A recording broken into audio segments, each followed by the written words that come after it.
นี่คือเรือพาไปเที่ยวเกาะโดนสวรรค์ได้ไปผู้เดียวก็500พี่น้องไป2คนก็500ได้ถ้าไป5 คนก็500ถึกพุ่น100พี่น้องนี่คือเรือพาไปเที่ยวเกาะโดนสวรรค์ได้ตอนเช้ามื้อนี้ผู้ค้าปานคำผสมพามาเบิ่งพามาชมหนองหานสกลนครหมู่นี้หนองหานสกลนครเป็นเบื้องว่างแบบนี้ได้ใกล้ๆครับ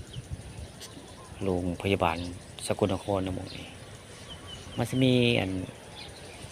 สะพานปูนได้แล้วก็เหล่าเล็กได้ย่างอ้อมบริเวณหนองหานอันนี้แล้วก็สี่มีนักท่องเที่ยวเขาเจ้ามาขึ้นเรือผู้ได้ผูกท่าเรืออยู่ทางหน้าแบบนั้นคือเป็นศาลาน้อยได้มองหน้าศาลาน้อยถ้าหลับวนไปเที่ยวผู้ได้ไปเที่ยวก็โดนสวรรค์ไว้ง่ายมองหน้า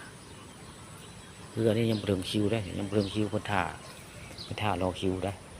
แต่คิวเวลาเพิ่นก็สิไปพาคนไปเที่ยวเกาะดอนสวรรค์แต่ละมือได้ถามกับเจ้าว่าถ้าไป2 คนก็500ได้นี่คืออันนี้ถ้าไป5 คนก็ถึกพูละ100ได้ไป10 คนก็1,100ง่ายถึกพูละ100ไปกลับไปเที่ยวเกาะดอนสวรรค์ผู้ค้าปานคำปลาส้มนี่ไป3 เที่ยวแล้วได้ไปเที่ยวเกาะดอนสวรรค์นี่นะเฮือนี่จะพาไปเที่ยวนี่บรรจุคนได้30 คนไปเฮือนี่คือเป็นภาพบรรยากาศบริเวณเกาะดอนสวรรค์โมเมนต์หนองหานไปน้องหนองหานแล้วก็เฮือพาไปเที่ยวเกาะดอนสวรรค์ก็เฮือลำอันนี้แหละนี่เฮือนี่แหละพาไปเที่ยวไปน้องแต่ราคาก็บ่แพงได้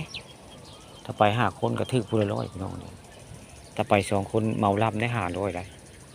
ไปผู้เดียวก็500เรืออันนี้นี่เรือลำนี่เรือไปที่พาไปเที่ยวหนองหานแล้วเรืออันนี้